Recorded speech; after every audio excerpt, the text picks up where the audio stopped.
कोई एक बड़ा हादसा हो जाता। बड़ा नहीं, बहुत बड़ा हादसा हो जाता। और ये नेतागण फिर उसके बाद ये कहते कि मरने वाले को इतने रुपए दिए जाएंगे, गंभीर रूप से घायल को इतने रुपए दिए जाएंगे, और वो भी कभी पहुंचते नहीं। मेरे को तो लगता है कि नैतिकता के आधार पर इस सरकार को त्यागपत्र दे देना चाहिए।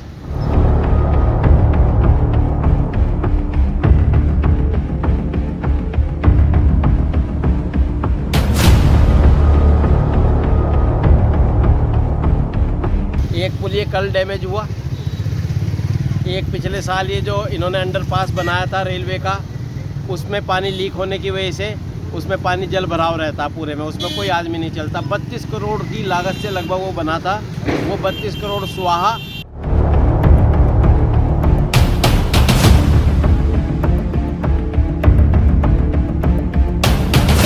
कल जिस तरीके से एक निर्माणाधीन पुल रुड़की के अंदर नहर में गिरा है, क्या कहेंगे इसको लेकर? मेरे को तो लगता है कि नैतिकता के आधार पर इस सरकार को त्यागपत्र दे देना चाहिए, क्योंकि इनके कार्यकाल में अभी में 1 साल के अंदर 3 पुल डैमेज हुए हैं रुड़की शहर के।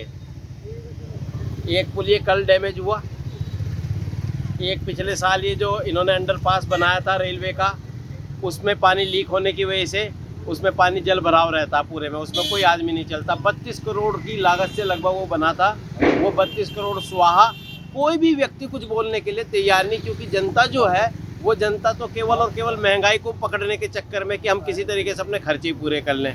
और एक को भी और बताऊं सर, आप पहले आलम भाई मैं आपका धन्यवाद दूंगा कि आप आए। आपने नोटिस करना चाहिए कि पहले जो निर्माण कार्य पूरा होता था उसके बाद पत्थर लगा के शिलान्यास होता था और उसके बाद उस पत्थर को का अनावरण किया जाता था, भाई ये काम हो गया।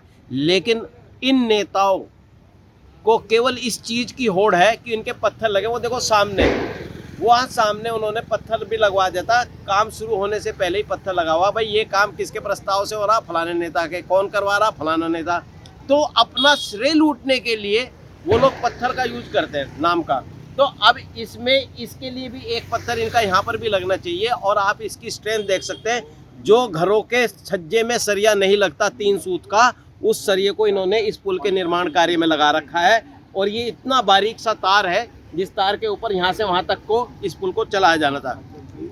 ये तो रुड़की की जनता सौभाग्यशाली रही और मजदूर सौभाग्यशाली रहे कि ये पुल पूरा बनने से पहले ही टूट गया। कहीं ये पुल चल गया होता तो उस समय पता नहीं कितने लोगों की जान इसमें चली जाती।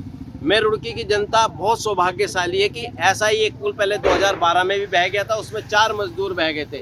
लेकिन कल ईश्वर की कृपा रही कि कोई जान का नुकसान नहीं हुआ, लेकिन जनता का पैसे का नुकसान जरूर हो गया। तो क्या मानते हैं एक बड़ा हादसा होने से पहले ही हाँ टल गया है? देखिएगा इस सरकार के कार्यकाल में मैंने बताया वो अंडरपास भी बेकार हो गया। एक रफ्ता बना था, वो रफ्ता 15 दिन नहीं चल पाया। कोई एक बड़ा हादसा हो जाता। बड़ा नहीं, बहुत बड़ा हादसा हो जाता। और ये नेतागण फिर उसके बाद ये कहते कि मरने वाले को इतने रुपए दिए जाएंगे, गंभीर रूप से घायल को इतने रुपए दिए जाएंगे, और वो भी कभी पहुंचते नहीं। ठीक है ना। ये मेरा तो एक निवेदन है आपके चैनल के माध्यम से, जैसे भी आपने वो दूसरा पुल के बारे में भी आपने मुझे जानकारी दी जो अंडरपास बना हुआ है कि वो भी डैमेज हो रहा है, आपने बहुत सारी दरारें भी दिखा दी उसमें। मेरी आपके चैनल के माध्यम से देश की जनता से एक छोटी सी अपील है कि देश की जनता ये बात रख दे कि जितना भी निर्माण कार्यों में डैमेज होगा वो संबंधित अधिकारीगण, संबंधित नेता, संबंधित सांसद उनके मद से या उनकी संपत्तियां बेच करके अगर रिकवर होना शुरू हो जाए तो मुझे नहीं लगता उसके बाद भारत का कोई भी एक पुल डैमेज तो डैमेज, कहीं उसमें हल्की सी खरोंच भी आ जाएगी। क्योंकि क्या होता है कि इनको कोई फर्क नहीं पड़ता, आज ये टूट गया कल ये एक प्रोजेक्ट ले आएंगे कि अब इससे भी मजबूत पुल बनेगा।